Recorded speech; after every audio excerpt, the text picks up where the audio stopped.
And we're live. Welcome back, everybody, to a new episode of the Wheelie Podcast. I'm your host, Mike Atoll, and I'm joined again by Electrek's Seth Weintraub. How's it going, Seth? I'm good. Awesome. And we have a bunch of news stories to talk about this week. I think this might be one of the most diverse collection of stories we've had in a while. Everything from new e-bikes from Gazelle to Trek to even Rivian. We're going to hear about a controversial electric moto influencer, Surronster, who may have gotten in trouble with the law. We're going to talk about an interesting program to give women free pink electric mopeds. Actually, in practice, seems to be better than it sounds. Then there's a cool program from Coca-Cola that's rolling out thousands of three-wheeled electric vehicles. And we're going to finish it up with a pretty crazy 75 mile per hour electric three-wheeler with pedals. But where are we going to start it off this week, Seth? All right. Trek unveils first electric gravel bike. The 2026 Checkpoint Plus brings torque, tech, and trail-ready features. Yeah, this one, it's a pretty neat one because Trek, they've obviously been in the e-bike world for a while now, but this is their first like honest to goodness electric gravel bike. They've had electric road bikes, but this one is really meant for those that want to get off-road.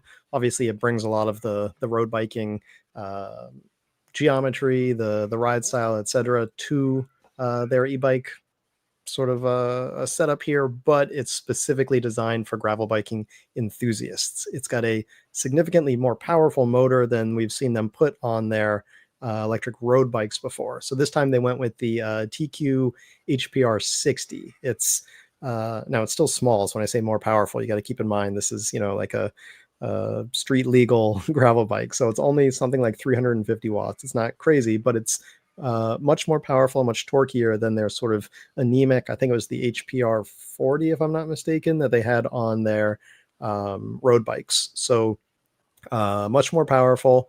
I believe the battery's still about the same size. It's 360 watt hours, not removable, unfortunately, but you do get an optional range extender. So you can slap on another 180 watt hours onto there. So you still get, something roughly in line with the average sized e-bike batteries that we're used to seeing these days. I do wish that they had gone with the removable battery. It's just, really nice for a lot of reasons. Anti-theft, charging it off of the bike, just being able to upgrade your bike in the future. Years from now, the battery's not doing great. You can just get a new one, pop it in without needing to do a whole scheduling servicing with the shop. But I get it. This is a very nice German design system, and they want to have it like totally in-house where it just fits nicely in the frame and there's no lines, there's no keys, there's none of that extra stuff. So there's something to be said there. We do get a suspension fork on this one, which is neat because not all gravel bikes come with suspension forks. It's still kind of a rarity, I would even say, and it is only on one of the two. I believe there are two models here, and only one of them gets the suspension fork. It also has really wide tire clearance. You can get up to a 50 millimeter tire, which is pretty like gigantic as far as either road or gravel biking goes. Like that's kind of on the highest end of the spectrum there. So it's really cool to see Trek enter this market to bring a lot of what they've developed from their road biking over to the electric gravel biking space, and finally taking what's been a great gravel bike, the Checkpoint, and turning it into the Checkpoint Plus to give us an electric version. Obviously, anything with a Trek badge is not going to be very cheap. You're getting a good bike, but it's gonna cost you a pretty penny, or several thousands of those pennies, to the tune of about $6,000 in the U.S. So it's not cheap, but if someone's into gravel biking, they're probably more of the cycling enthusiast, exercise riding, that sort of thing, and they're used to spending a little bit more. This is not a rad power bike. You're not getting out of here for $1,000, that sort of thing, though you can't get out of a rad with $1,000 either anymore, I guess. So you go into this knowing that if it's got a Trek badge, it's going to be pricey, but there just aren't a ton of options yet in the electric gravel biking space. And so it's cool to see Trek enter, especially since we've lost a few, companies like Yamaha, et cetera, that have left the US market with some of these higher end gravel e-bikes leaving the US market. It's great to see Trek come in there. One thing I forgot to mention was the speed, and it is a class 3, so it can go up to 28 miles per hour or 45 kilometers per hour. So I know that's going to be important for a lot of people. Seth, I can imagine you will appreciate the extra speed there as well. I know how you like to ride. Yeah, this seems like a really compelling bike. It ticks all the boxes. Obviously, the price is crazy. Not crazy, but like I would say It's up there. niche. It's neat. Yeah. Like there's a small portion of the population that is going to be able to throw down $5,000 to $10,000 for a bike like this. But obviously, I love the speedometer or the display placement here because you're kind of head down quite a bit on this. I love that everything's integrated into the frame, the battery. I mean, frankly, like for better or worse, most people are not going to realize that you even have an electric assist on this, Yeah, because like there are some down tubes on regular bikes, acoustic bikes that are this wide, and that's pretty much all you can see. I mean, the Trek logo, like the motor kind of it looks like some cooling stuff near the pedal cranks, but like super minimalist. yeah, you're going to require a pretty good look at this thing to realize it's electric. Yeah, and with the display there, I mean that's like the only other giveaway, because the controls, like the buttons for selecting pedal assist level and stuff, are like hidden under the tape. There's like a little remote under there, so you like feel for the buttons. So it's like pretty well obscured that it's an e-bike. Yeah, and I wonder how big a factor that is when you're purchasing a $5,000 to $10,000 gravel bike to ride amongst gravel bikers. Like I wonder if it's like people get shamed for getting electric bikes. We're going to talk about Giant here in a minute, but I know that they have a couple gravel bikes that are also kind of well hidden. And speaking of that motor, 350 watts is not terrible because this is a gravel bike. It's very efficient already. It's very light. Wheels are thin and small. So I mean, that's more than you're even allowed to put on a European version. The European version of this is probably 250, and Yeah. With a new sticker on there. Yeah, So, and a lot of gravel cyclists, like they're used to doing it all by themselves, right? So like right. I think 350 watts is probably similar to what a healthy person is putting out continuously over like an hour-long ride, right? Like how much do you think you put out when you're like pushing hard continuously? 350 is optimistic, I think. Yeah. Like over a long ride, I think like if you're putting out 250 over a long Yeah. ride, you're doing pretty good. So like when it comes to actual cycling, not like, I want to go 750 watts on the bike lane kind of thing on my Right. electric, but like real cycling, yeah, 350 is a lot of power when you're replacing, or not replacing, but when you're supplementing your legs. Yeah, and typically, we're talking about bikes. We talked last time about how the electric bike form factor is kind of coming in around these fat tire 20-inch fat tire bikes. Those bikes, they're heavy. The tires are big, huge things and not very efficient. Those things kind of require a little bit more 750 just to hit the 20 mile per hour thing.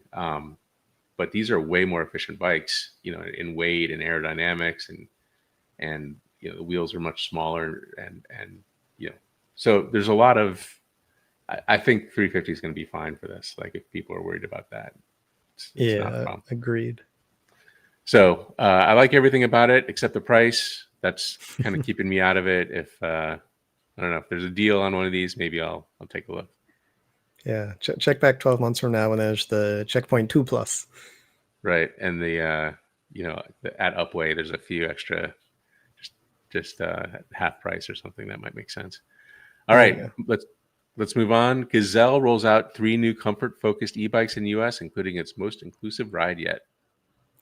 This one's really fun for me because one of these 3 bikes is an e-bike that I actually saw several years ago when I was at Gazelle's headquarters. And that is the Easy Flows, the one we're seeing here now if you're watching the video along with us.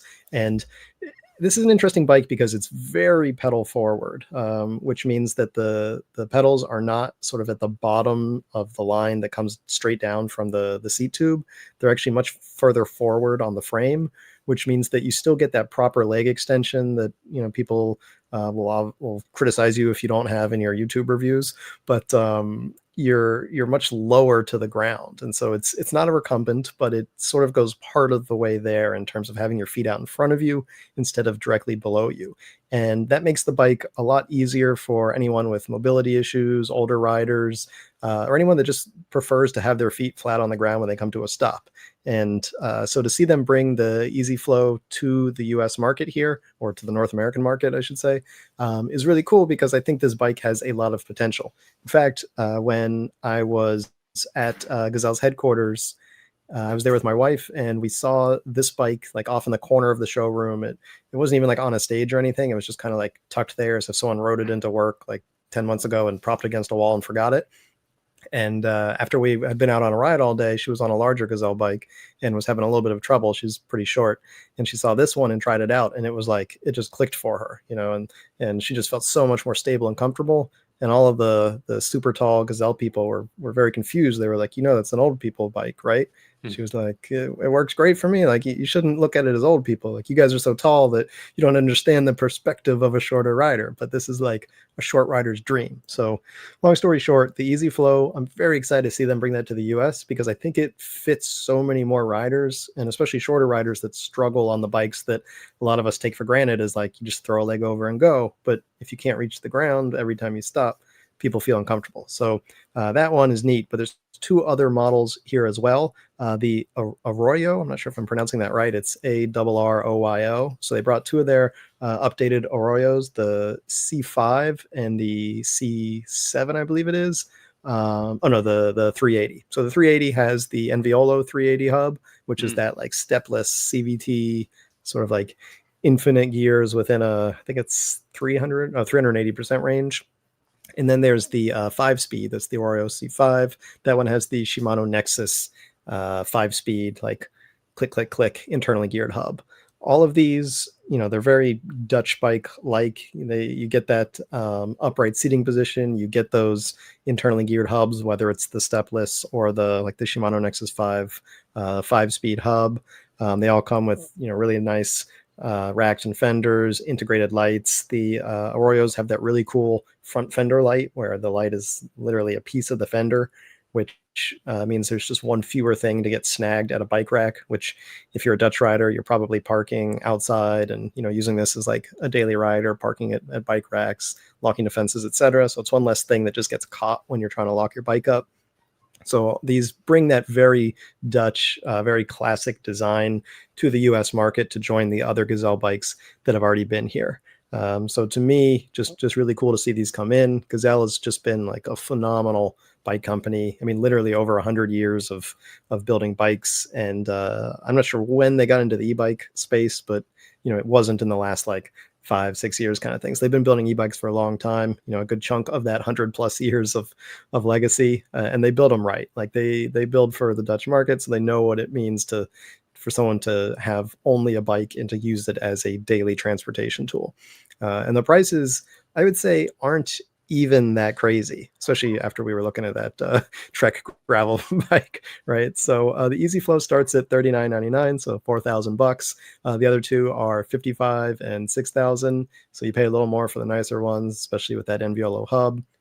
But you're getting those nice parts. You're getting belt drive, Shimano mid-drive motors.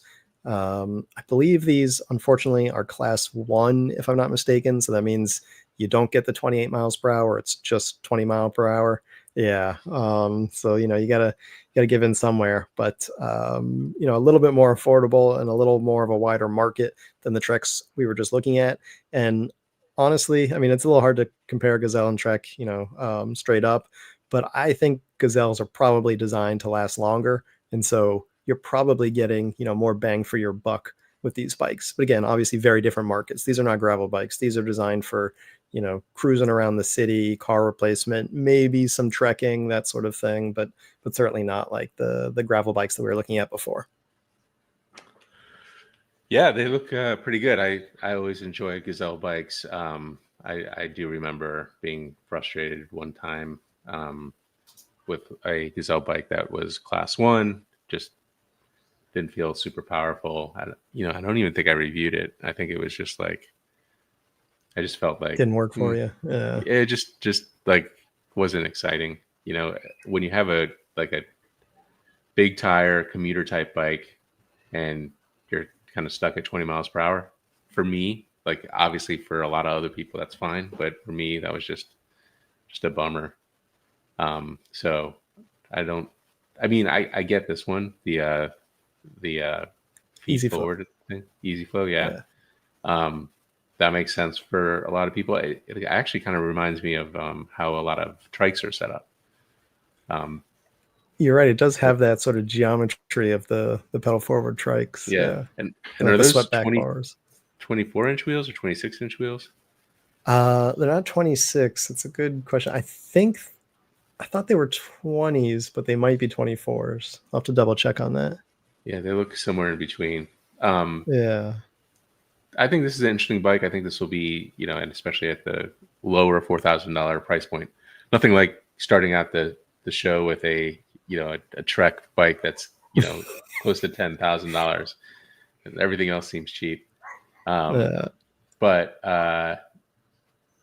Gazelles last forever. The great bikes. I mean, the company's been around 100 years. It'll be around another 100 years. Though, they have some cool innovations on it. It's just, like for prices, and it's just they're not super exciting. So for me, it's like, if you are just into, cruising around town and you have some money and you want a bike that's going to last forever and it's going to be repairable at the local shop, I think that's the way to go with these. Yeah, absolutely. I mean, they know what they're doing. They know their customers. Like they build these things for people who actually ride. Yep. I would say that's like kind of the stereotypical Dutch bike. Oh yeah. Yeah, 100%. I mean, they're like knighted by the Dutch government. That's why it's like Royal Dutch Gazelle or whatever. Like they're literally have like got the royal endorsement of the Dutch kingdom or whatever. Yeah. All right. Well, let's move on. This is the big story of the week, I would say. Exclusive Rivian's secret upcoming e bike revealed in leaked images. Wild one, right? So this is we knew that Rivian's electric mobility startup called Also was developing an e-bike, or we didn't know it was necessarily an electric bicycle. There was some debate: is it going to be a moped? Is it going to be some type of scooter? They described it as a bike lane vehicle, so we didn't really know what it was going to be. And we had some like blurry teasers they put out that we tried to glean some information from. But it turns out that when they put out those like blurred teasers, they didn't quite blur them enough, and in many cases where they applied this blur effect in their video, the effect only started one frame after the beginning of the clip. And so if you slowed it down and you went frame by frame, in most of the blurred clips the very first frame just revealed what the bike was. So I was able to look through it like literally frame by frame and pull out like 5 or 6 different instances of the bike being shown, and that's what we're looking at here.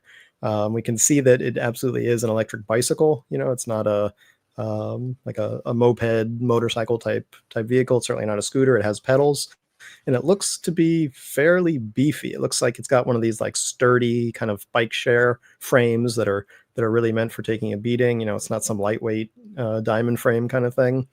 Double kickstand, removable, very large cargo rack, some sort of like kind of bulbous battery box in the middle. It's a bit unclear what's going on there, but looks That's like where it's the magic probably, is. yeah, exactly. I think it's probably a removable battery based on some of the like protrusion looking things there. Here we're Yeah. looking at an AI That's upscaled yeah. version, and yeah, it looks like probably the battery pops out the side. It's a little hard to see. We can see it's belt drive, though we knew that from they had released an image of what looks like a Gates belt pulley, so we were pretty confident on that. We can see it's got an inverted front fork, which is normally found on much nicer like mountain bikes kind of thing. So it looks like they're designing this not as a mountain bike, but they're taking some of these more rugged components to create what's really like a vehicle for the bike lane, and that like it's not just a bike for like, hey, I'm gonna go for a ride. Like this is a everyday kind of, I'm gonna commute on this thing as if it's my vehicle kind of bike. um let's see, what else did we learn from this? Because some of this we knew. We saw it's got like Rivian style headlight on the front of it. The thing that we don't know too much is the tech, right? Like Yeah. we assume that Rivian, or I should say also, is going to be filling this thing with some really interesting technology, but we don't really know anything from these pictures about what that could mean. Like, is there some, like connectivity feature that we've never seen before? Does it have like crazy location tracking? Are you able to like share with multiple riders? Are there things that we haven't even imagined? Like, they've got a lot of engineers working on this, and we have to assume that if they're going to enter a market that's pretty well developed with a lot of competitors, that they're going to want something to differentiate them, because just looking at the hardware itself, it's not that different than some very nice e-bikes we've seen. Like even Frey has very nice full suspension commuters, right? Like obviously their tech is not going to match Rivian's, but just putting like a really long travel suspension fork on a commuter bike is not in and of itself new and that interesting. That battery box, to me, that's interesting because we know it's going to have some huge circuit board that we saw in there, one that looks like it has two motor controllers on it, though we don't see a second motor here. And so I'm wondering what else they've built in to the tech side. But the other thing that I can see from this is that it's probably going to be pretty expensive, right? Like Hmm. we're looking at some higher end components here. There are pieces like the Gates belt drive, which we knew was already going to add to the price, but it doesn't look like Rivian was coming in to say like, we can compete with like the Rads and the Electreks and the Ride One Ups and the Velotrix. It's not like they're trying to come into that market and say choose us because we're like a huge brand and we can do it at the same price but better. Instead, it looks like they're going much more up market and saying we can take like automotive level componentry, put it on a two-wheeler, and then you'll have like the highest end, most rugged commuter e-bike out there. And if that's what they're going to do, then I mean, that's great. They might build an incredible commuting tool, but I got to wonder how much this is going to cost. And if it's that expensive, then it's just not going to fit the US market because let's face it, like expensive bikes just don't sell in high volume. And that's what a company like this needs. They can't survive on, the kind of volume that you get from, specialized $5, $6, $7,000 road bikes, Well, I was just right? going to Like, say, didn't some of the folks come from Specialized that developed this thing? yeah, exactly. So like they've got serious bike chops, and I guess it makes sense that if you come from a cycling background, especially high end cycling background like Specialized, that you're going to come with that sort of perspective on building bikes. But I don't know. I guess I was hoping that they would take their expertise and apply it to the more like everyman's bike, but that doesn't fit the electric vehicle model, right? Like every EV No. company, the first model they come out with is the more expensive, the more premium models Yeah, that it's have. kind of like a branding exercise almost. Like you got to stake your claim. Like what are you about? Rivian did that with their R1 line of vehicle, trucks and SUVs. They're not making any money. Like the more they sell, the more the money they lose. So it's just kind of a branding exercise. And then theoretically, the R2s, which are supposed to come next year, are lower priced, and they think they can actually make a profit on them. Maybe they're taking the same tack with the bike. They're making a very big splash, and then hopefully gets them on the map with some unique features. I was just actually re-looking at these things. I noticed that there's these like white things on the grips. Like I don't know if they're shifters or buttons or what's going on there, but also it's got a pretty interesting display area as well. And you can kind of see it from other angles. I think the side angle, you can see that there's a big display here. I think there's opportunity Rivian has of making the smarts really good. Like, I don't think it's like a self-balancing type of situation, but I think they probably have some really good mapping in there. They have like a kind of uh, display that helps you get where you're going, for instance, or really optimizes pedaling because it looks like those pedals aren't directly connected to the belt drive, or that maybe they are, but it doesn't necessarily seem like with such a huge box. It might just be like a pedal by wire kind of situation. Who knows? Yeah, So so it's many possible. so many things left to see.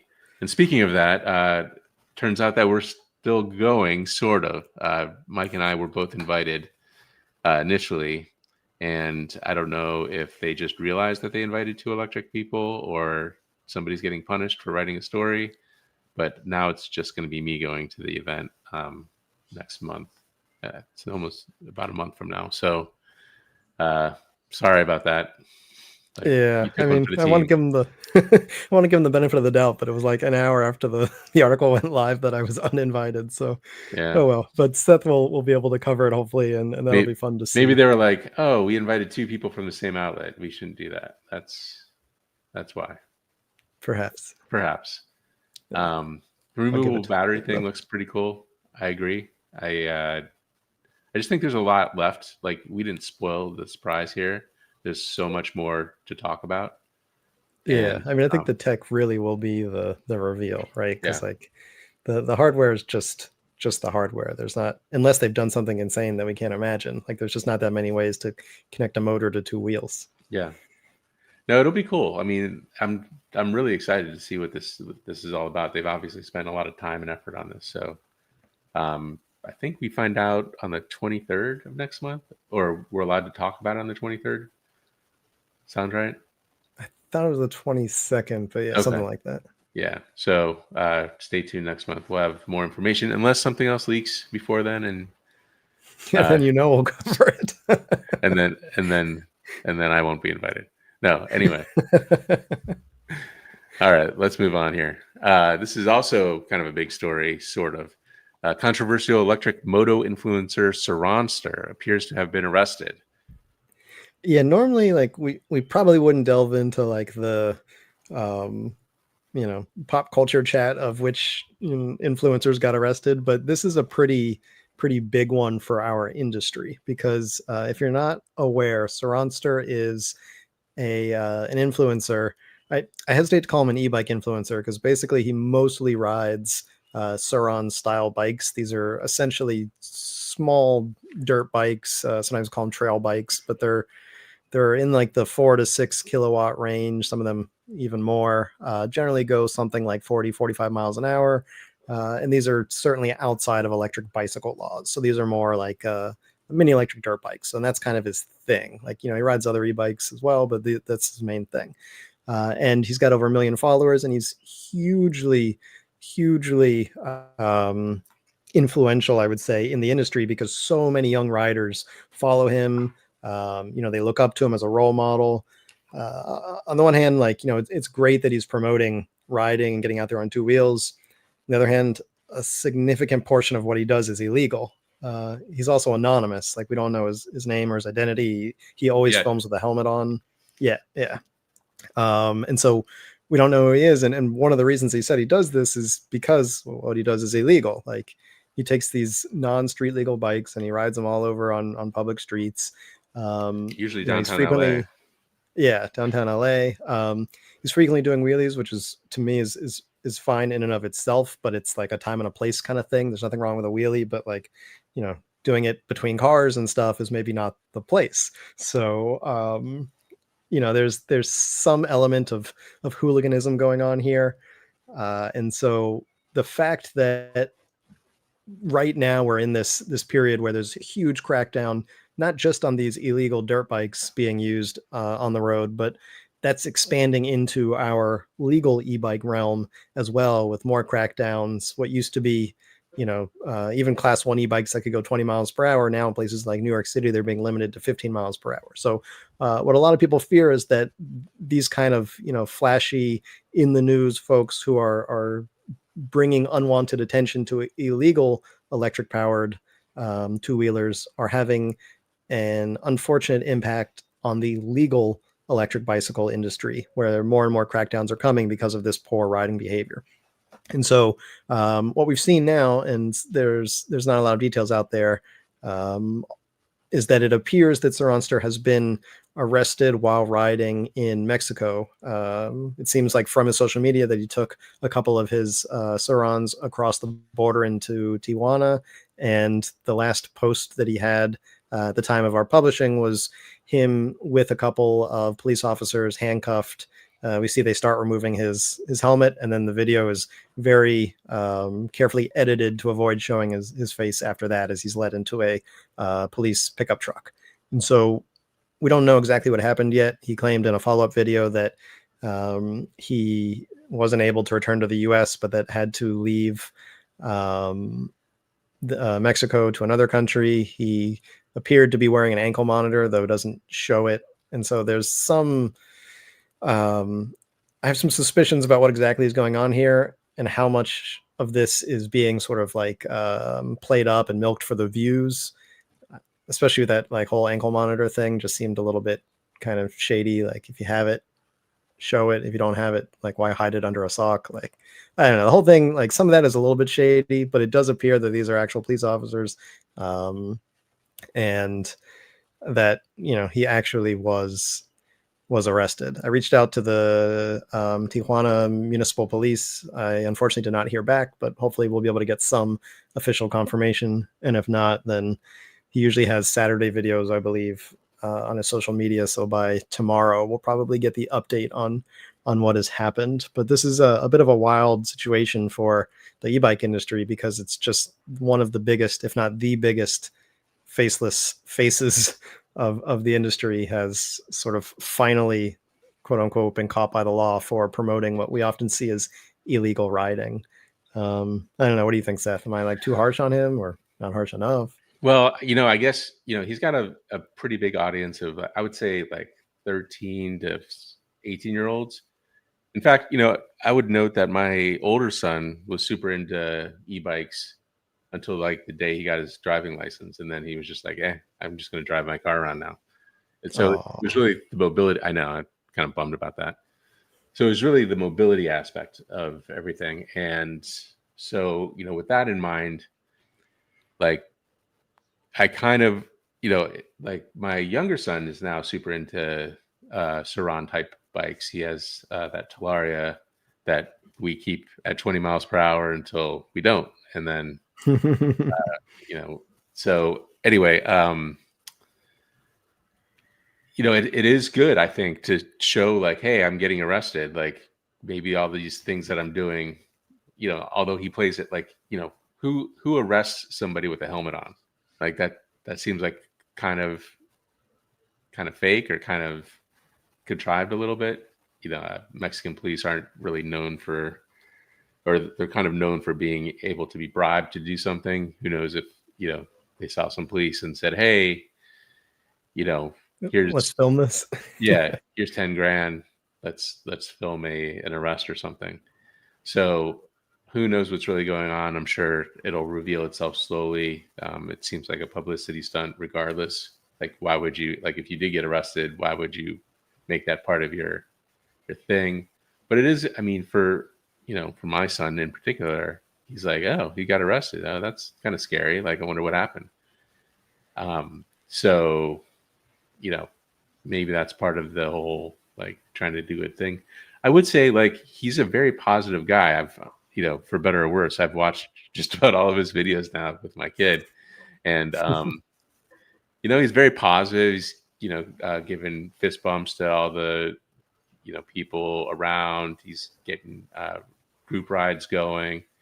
He makes the technology part exciting. There's a reason why he's an influencer. And I also noticed now that there's a bunch of other e-bike influencers they have their helmet on. Yeah. Which is a little bit frustrating, I think, because, that's one of the things, is like, you want to see somebody's expression and face. And I think, I don't want to say it's cowardly, but I think it just makes it, there's something missing from his persona. It's like not a genuine thing, that he's not, face out. Yeah. So I guess we'll see what happens here. It's one of those ongoing things that I now have to, well, I don't have to, but now I'm following him on socials, so I get up-to-date information on the situation. And, truth be told, like, he's kind of, I have gained a little bit of knowledge about this form factor, the e-ride pros and the Talarias and everything else out there. And there, like, for better or worse, again, like this is a segment of the e-bike market that is blowing up.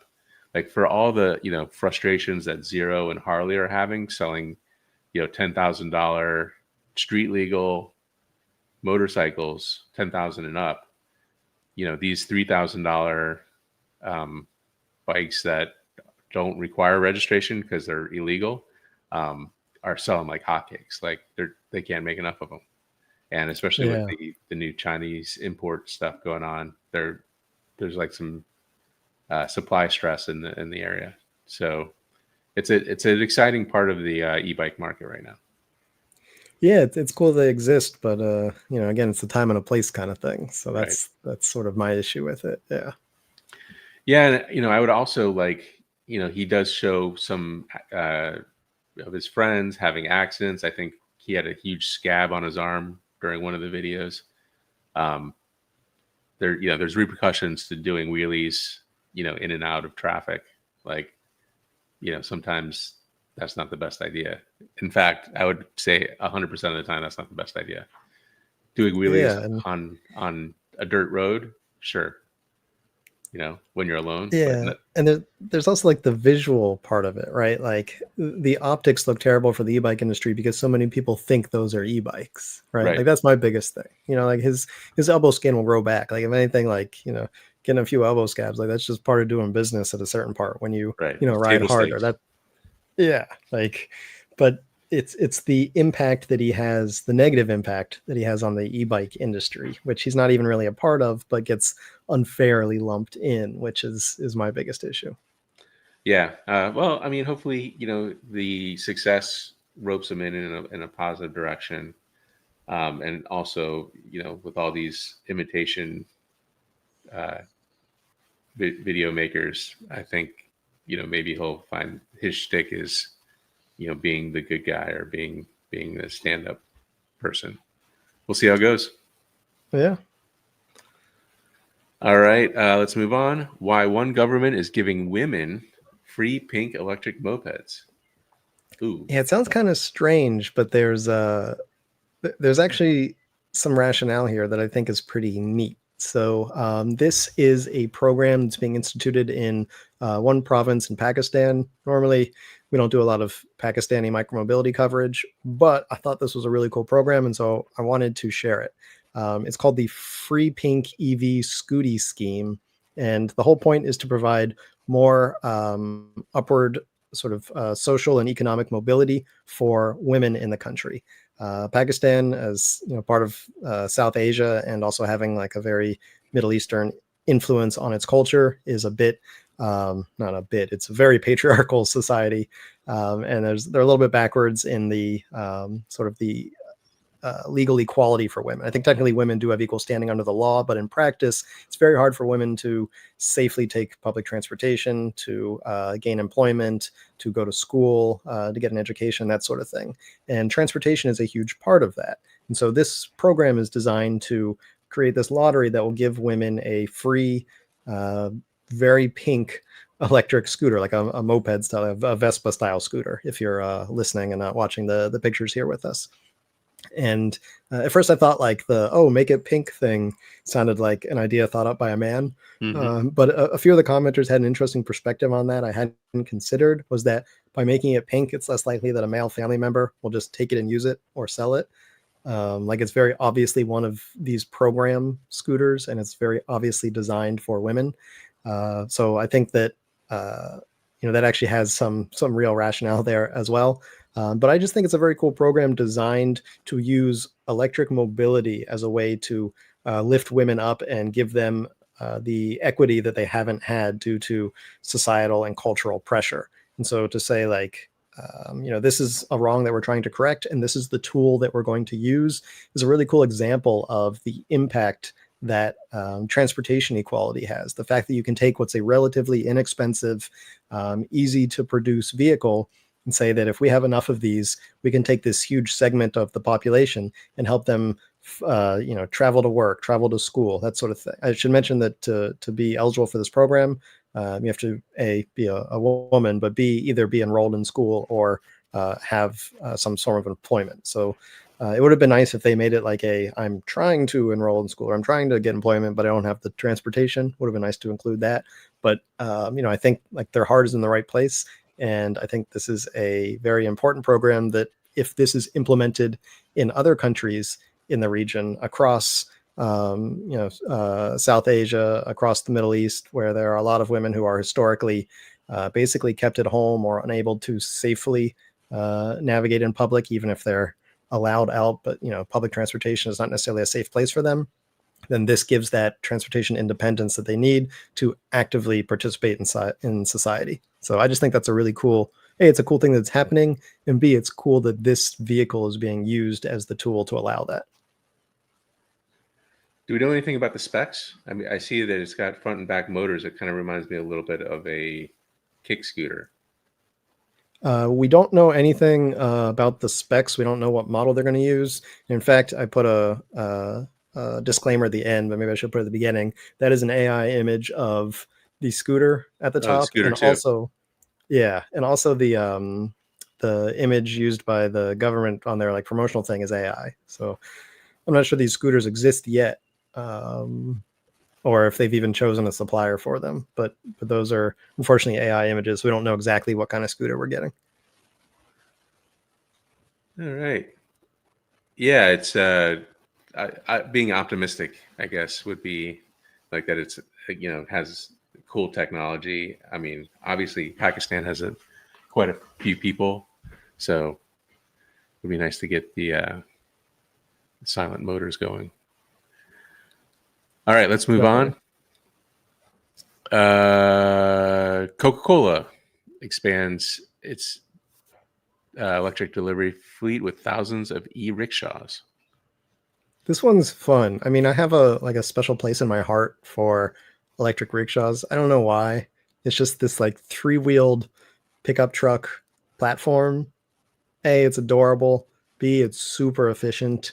And C, I just think it's like the absolute perfect size for this type of delivery. So Coca-Cola has invested in several thousand of these. I believe they've now have 5,000. I think they just bought an additional 3,000. There might have been 2,000 already, but I think the number now is 5,000 of these that are being rolled out as part of their Indian beverage delivery fleet. So these are painted like Coca-Cola trucks. We're probably used to seeing like the Coca-Cola semi trucks, but these look like, a Piaggio ape, or like if you've been to different Asian countries, like in Thailand, they're tuk-tuks, India, they're auto rickshaws, like all over the place, these three-wheeled vehicles. Now they're often being electric. They used to, in the beginning, they were two-stroke. Since then, a lot of them have been four-stroke, but now they're moving towards these electric designs. And the fact that big companies like Coca-Cola are seemingly going all in, like not doing a pilot with 20 of these, like 5,000 vehicles, means that they've basically said like, yeah, this is the right vehicle. If we're going to, upgrade our fleet, if we're going to buy thousands of vehicles, it doesn't make sense to keep doing gasoline powered rickshaws. Like, this is the way we need to do deliveries. So to me, I think this is a great example of just how effective these vehicles are. It's not just for like local taxis. It's not just like the tuk-tuk you take around the city center. This is like a super effective delivery vehicle. This is something that honestly I think should be adopted in the West. I was Like going to just say these, that right? Like if you're going to for be blocking a cities. bike lane with a truck, yeah, at least this you can just block like part of the bike lane, right? Like it's not a giant panel van. It's something that can be nimble. It can go down alleyways, but yet the bed is probably almost as big as a conventional pickup truck. Actually, compared to some modern pickup trucks, it might actually have more area in it. Yeah. Um, and these with the electric motor, I mean, the hauling capability is going to be incredible. It doesn't say what these can haul, but let's put it this way: Coca-Cola is not a lightweight product, Right. and I think in India, if I'm not mistaken, they use a lot of the glass bottles. Yep. And so like even heavier. So these things are designed to carry huge amounts of weight. Those electric motors are super torquey. I had one of these for a while. Unfortunately, it was stolen last year. But it was a super convenient vehicle for the city. I live in Tel Aviv, which is a pretty big city. It's almost 500,000 people. We don't have a car, so my wife and I use electric bikes and electric scooters. And when I had my electric rickshaw, That was like our vehicle we used whenever we needed to pick something up bigger or move something. Any family member that was moving, like they called me. I was like the guy with the truck, but it was a tuk-tuk. Um, and like they're so great for cities because it gives you almost the hauling ability of a pickup truck in something that's not that much bigger than like an electric pedal tricycle, right? Like it's only a bit longer and probably not that much wider. So cool to see Coke doing it, but maybe this is the wake up call that the West needs to say like, huh, if like massive brands are going all in on electric three-wheeled rickshaws, maybe we should too. Yeah, and maybe like a Coke executive that oversees India and Australia is like, hey, this is working out for us really well in India. Why in Sydney are we going with panel vans? Yeah. So big opportunity there. I think I mentioned this to you. I was in Seattle recently at a Cadillac event, and because of the time change, I was up quite early. And all over the city, they had three-wheeled trikes. Just like a rad trike or electric trikes, and they would have in the back like a trash can and like things to pick up trash and clean the city. I really think that there's an opportunity for cities to get rid of a lot of their panel vans and move to something more like this. And also, college campuses just really makes a lot of sense. And this form factor allows for smaller batteries because it's a smaller vehicle.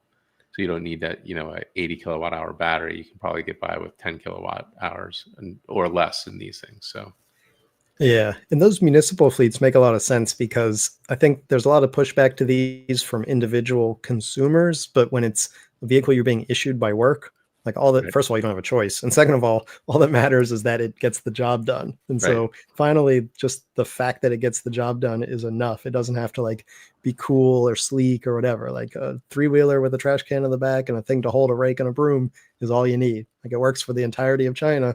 Why can't it work in Seattle? Yeah, I mean, what if not for rural but suburban and urban, the post office carriers use these. I mean, there's a lot of opportunity there. Exactly. Yeah, like all over Europe, you see post carriers on scooters, like Vespa style scooters. Yeah, with And so, DHL. like, yeah, definitely. So, like, for the ones that they need to be able to carry a little more, package delivery, this would be great. Yeah, and I'm sure these that don't cost a lot because they're being deployed in India. They probably have a few safety features, but lower price components all around. Yep.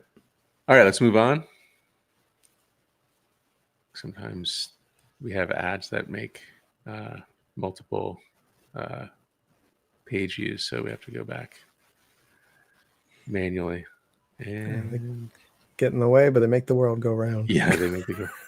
All right, last story of the day is this 75 mile per hour electric car with bicycle pedals to charge it apparently is the real deal. I struggle to classify it. This is the Cixi, I don't know how you pronounce that. I think it's French. How would you pronounce CIXI? I just assumed it was sixth, but Oh, it's not. six? Is it a Oh, T or an I? No, it's an I. 60? Sexy? okay. 60? Maybe Cixi. Yeah, CIXI. That's the company name. And this is their vehicle called the Vigos. This is another three-wheeler, but this one, unlike the rickshaws we were just looking at, is a tadpole trike. That means the two wheels are in the front instead of the rear delta trike format of the rickshaws we were just looking at. The other big difference, well, there are many big differences. The next big difference is that it is a leaning trike or a tilting trike. What that means is that it can go much faster into turns without the occupant feeling like they're going to flip over. So it almost handles like a two-wheeler or any leaning like banking vehicle, a boat, a bicycle, a plane, that sort of thing. So you get that very natural turning feeling. And that's what really allows the higher speeds. In this case, it claimed up to 75 miles per hour. Now this is not a production vehicle yet. They have working like test mules, prototypes, or maybe even just proof of concepts. I'm not sure if you'd call it a full prototype yet because it doesn't even have a body on it. It's really just like a frame with all of the drivetrain. So they've said those have gone up to 100 kilometers per hour. That's about 62 miles per hour. So they've demonstrated some pretty intense speeds, which are basically like, urban highway. There, maybe some larger highways that you couldn't do at 100 kilometers per hour, 60 miles per hour. But once they get these up to their claimed 75 mile per hour or 120 kilometer per hour, theoretically, you could take this on basically any highway. Like, I don't know how much range we're going to get from these. We don't have information about the battery, the capacity, the range that we'll get per charge yet. But assuming it's enough to do like inter city travel, then you could take these on highways. But the weirdest thing about this is that it's designed to be pedal powered, which is as strange as it sounds. Like you're sitting in the driver's seat, but you're leaning back as if you're on a recumbent bicycle, and there are literally bicycle pedals inside of the front of the cockpit, for lack of a better term here. And so you're literally pedaling this thing. Now, it is what's called a series hybrid. So it's not like most e-bikes, which are parallel hybrids, where you can either pedal it or you can use the electrical system. They sort of work in parallel. This is a series hybrid. So your pedaling does not directly connect to the motor. What it does is it passes through sort of a generator that measures how much you're pedaling, and that is translated into the output, or the digital output, to the motor. So obviously you're getting a lot more power than you would be putting in. If you're on 75 miles an hour, you're not pedaling up to that speed. But the idea behind this, and what the makers are saying, is that they've designed this to feel intuitive, as if you were riding a bicycle. And I guess it's nice in theory, but as someone who is like a car first kind of person, like I said, I'm sorry, a bike first kind of person, I don't even own a car. Yeah. I don't get into a car and think, man, this would be a lot more intuitive if it had pedals, right? Like I still drive a car like it's a car. So I guess I'm just not sure who the target market is for a car-like vehicle that rides like a bicycle and handles and is controlled like a bicycle. I mean, it looks super neat, right? Like, the engineer in me loves this thing. It's three-wheeled, it's tadpole, so better stability, leaning, so even better stability on top of that. Powerful, can fit two people. Cargo, they've got a picture of here of it taking skis. So like, that's like the ultimate, like, it can take long things. Yeah, but like, so where are you going? Like, what mountain are you climbing? Maybe you're going to the lake. The repair shop. Yeah. So, like, really, really neat, right? Like, I mean, I just think it's cool from an engineering standpoint, but I cannot wrap my head around who is the right person for this kind of vehicle. The last thing I see here, I forgot to mention, is that you can actually charge the battery by pedaling, which is neat, because every time, well, it hasn't happened in a little while, but especially like 10 years ago, every time I take a bike out, or an e-bike, people be like, oh, can you charge it by pedaling? That was like the e-bike question. So this one, actually, it has pedals and a battery, and the question that everyone wants to ask can finally be answered with a yes. Like, yeah, if you want, you can pedal it to charge it. Now, I think that's a bit inefficient. I described it in the article as like trying to fill a swimming pool with a shot glass, because I don't know how long you would be pedaling to fill what it has to be like. You can keep pedaling at red lights because it's pedal by wire. So that'll do it. Yeah, that'll do it. And while you're waiting, you drop your wife off at the mall and you just say, no, I got to charge up the car. So when she comes back, it's all steamy and hot and you're sweating in the car. That's right. Oh man. So yeah, this is, I mean, and the crazy thing is, it looks like they're really pushing towards production, right? Like, they've got some really nice designed, I don't know if these are operational, like floor models here we're looking at, but they do have prototypes in operation, and it looks like they're really pushing to bring these to market.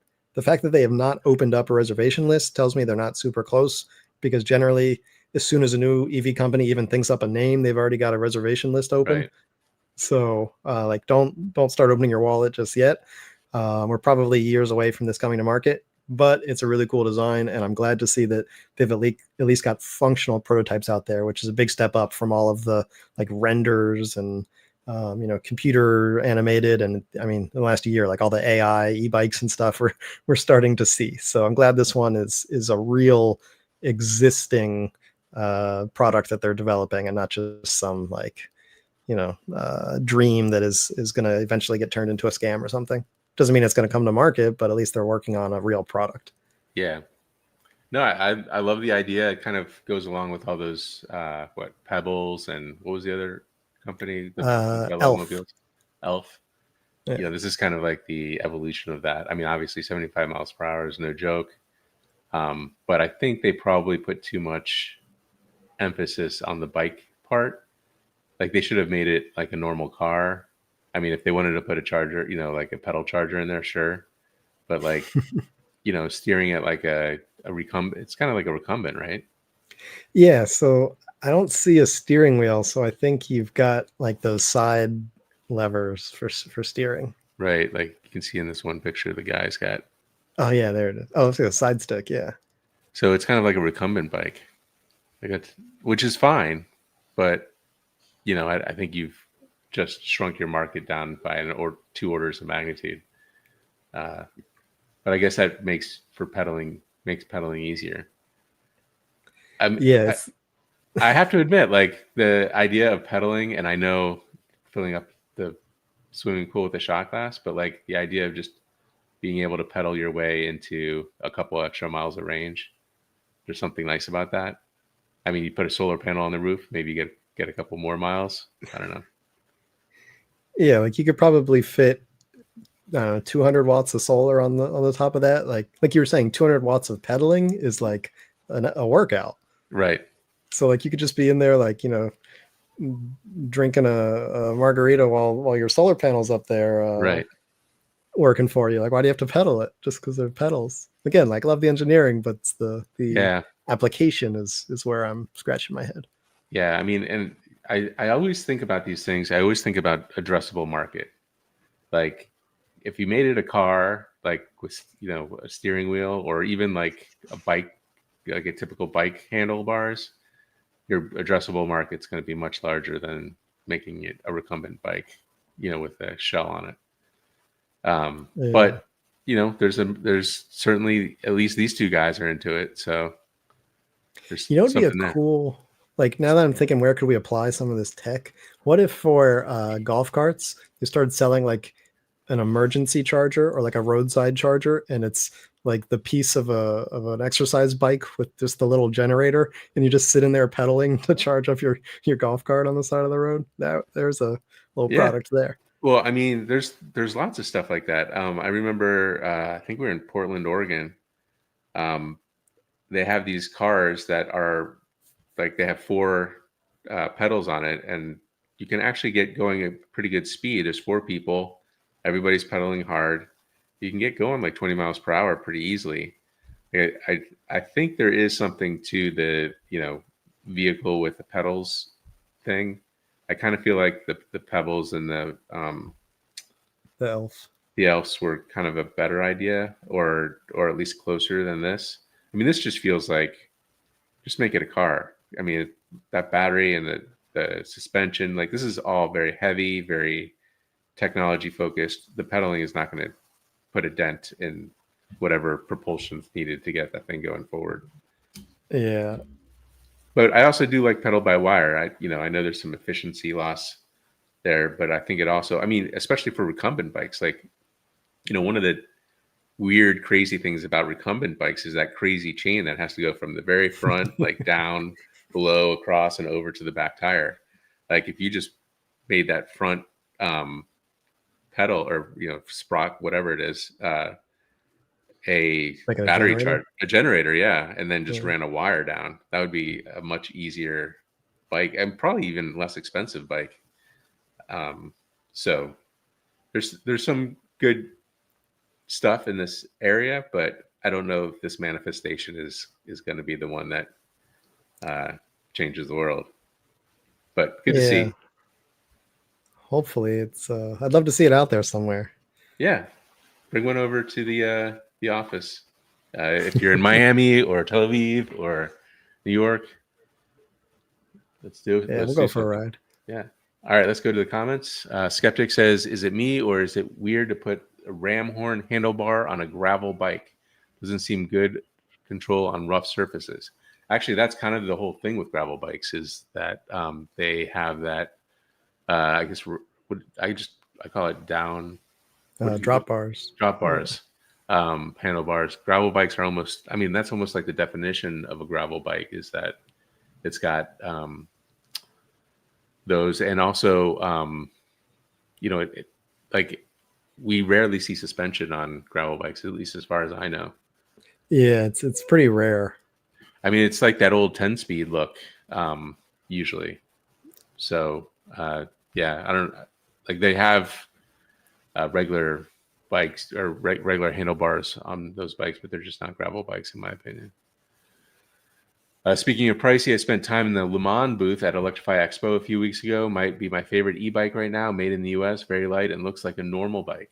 I'll have to take a look at that. I know Le Mans makes quite a few acoustic bikes as well.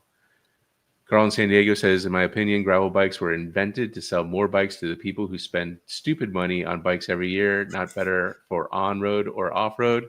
Carl, I take that personally. I have a gravel bike and I love it. There's a gravel road nearby that I use it on. I respectfully disagree. Yeah, I would argue that they are better for off-road. Like certainly on-road they would not be better. But I mean the first gravel bikes, I think it was basically people taking road bikes and putting wider tires on them, right? Yep. Like so certainly, wider tires, they're generally a little more robust in the frames. I mean, a lot of these road bikes, I worry that like, a strong side wind and something's going to snap. Like they're Yeah. so like weight conscious. So, gravel bikes generally a little heavier, a little more robust. So I think that they're really well designed for that off-road riding. Not crazy, not single track downhill, but yeah, I was going to just say like gravel bikes are not for mountain biking. They are for gravel. Like it's right in the name, gravel roads. Yeah, like if you've got like a nice dirt road kind of thing that your road bike would just get like destroyed on, then that's the place for it. And if you're hitting jumps, you're on the wrong bike. Something has gone wrong. Carl says Gazelle is like a Volvo. That's probably a pretty good. Yeah, I can see that. Yeah. Analogy. The Rivian bike looks like it's built around an electric razor. Maybe like sort of the industrial look. Is that what he was going for? Or I thought he meant like a razor, like razor scooter. Maybe. I thought he just meant so, like that's looks like a handheld like consumer electronic kind of thing. Yeah. All right. Missed opportunity to shape the removable battery like an R1 headlight. Well, they already have a R1 headlight on there, so maybe the Bluetooth speaker from the R1 will fit on that thing. That's the opportunity. Rivian bike looks heavy. Will be interesting to see what their fresh take on e-bike is. Yeah, it reminded me of it. What is that cake pedal bike? I forget what that one was called. Yeah. It reminded me of that a little bit, and it's like the whole thing feels a little cakey. Yeah. Like that. It seems to draw that like slightly Swedish boxy design. Right. Wonder if that was on their mood board or something. Yeah, I think you might have mentioned that in the post. I definitely got the same vibes. All right. One thing is for sure, that Rivian bike is ugly. Well, we haven't seen the final product yet. We've just seen blurry potato cam. So we'll see at the end here. Michael Sprinzelis, I have to wonder who the target audience is for the Rivian. Probably the same audience that buys their trucks. Michael Sprinzelis, the most obvious would be existing Rivian owners. Oh, so we're thinking like who want to throw a bike in the back of the R1, but that won't sustain a bike company. That's a good point. Now we're moving on to Saran. That police officer is wearing a backpack. Did they chase him down on other fast e-bikes? No, I don't think e-bikes are terribly popular in Mexico for whatever reason. Maybe in cities or something. I think that was a plate carrier too, if I'm not mistaken. Yeah. Mike Sprinzelis, we're not harsh enough on Surronster. He's damaging all of us. I'm fine with the bikes, but not the negative attention the riders tend to draw. Yeah, it's a double-edged sword. Like I don't know how to make it more edgy or keep it edgy for the little thrill seekers, but also make it responsible. It's a tough line to walk. Kids don't have a great sense of self-preservation, so having a kid as your role model leads to dangerous behavior in this case. It's probably true. We don't know how old he is. He could be 50. That's true. Thanks, Micah. The pink scooter story is the best thing I've seen in months. That and Vietnam's ice bans. That's good to see. A lot of women in rural Pakistan have only to rely on their husbands giving them rides on the backseat of their motorcycles, so hopefully this will give them more freedom. That's a great point. It's funny because my wife, I take her so many places on the back of our scooter, and all the time I'm like, shouldn't you get your license soon? She's like, yeah, but you just take me. Yeah, I don't know about that, man. All right, love the practicality of an electric rickshaw. They should be more common in U.S. cities. If all deliveries were made with these small EVs, there would be more parking spots and less bike lanes, less pollution as well. They need to be enclosed to replace electric panel vans. I'm sure putting some doors on would not be hard. It should be pronounced Sig Z, I think, according to Carl. That lean in the pic doesn't look like would feel natural. It does look cool, and it'd be fun though. We're talking about the Sigsy. Yeah, Sig. From what I'm seeing, Sig is pronounced Shishi. Okay, so nobody knows. The Sishi, I mean. Yes, of course, the Sishi. Nobody knows. And it's the name of a Chinese empress. Okay. Awesome range extending tech. It'll go yards further if you pedal. Yeah, that's kind of the joke. You got 50 yards to get home. Start pedaling. It looks like Sig might be creating that drivetrain for other manufacturers to use. That could be a play, yeah. Yeah. I think small, lightweight electric mobility is the way forward for urban settings, but putting pedals inside seems like a gimmick that will turn people off. Yep. Remote steering is the way, Seth. It's why the green machine was popular. Don't have to tell me about the green machine. I got one in the garage. Was that big wheel? It was the drifting one, and it had the gears. Oh, right. Yeah. And then Huffy remade that as a drift trike. If I'm going to pedal something, it better also be able to carry it up the stairs into an apartment. That's not going to happen with that thing. Seth, tell me you wouldn't have fun with this trike on the Taconic State Parkway. This thing would be a hoot on a twisty mountain parkway. I would not take that on the Taconic Parkway. I've seen way too much crazy stuff on that thing. Canyon forecasted this a few years back with a much smaller prototype. Oh, I forgot that. Yeah, I covered that several years ago. Canyon had a weird enclosed. Yeah, I gotta look that up again. Yeah. Our CTO Bradley got a Canyon gravel bike. Actually, he loves it. Those aren't so good for off road. I've heard. And the last comment: I used to ride all types of bikes on mountains before mountain bikes were common. Yeah, I guess I've seen some very old mountain bikes that kind of just look like the regular bikes with bigger tires. Yeah, I forget where we were. Maybe it was IAA one year, and they had the history of mountain. Yeah, that's where it was crazy. The first mountain bikes, first of all, they didn't have suspension. Mountain bike just meant that the tires were bumpier kind of thing. Right. And then suddenly you got to the models where it was the first ever suspension, and you're like, people rode that thing. Jeez. Yeah. Looks like a trap. The tires were barely bigger than typical ones. Yeah. All right. I think that's the end of the comments. So thank you everyone for tuning in. It was great having you with us. We'll be back here in another 2 weeks for another episode of the Wheelie Podcast. See you next time.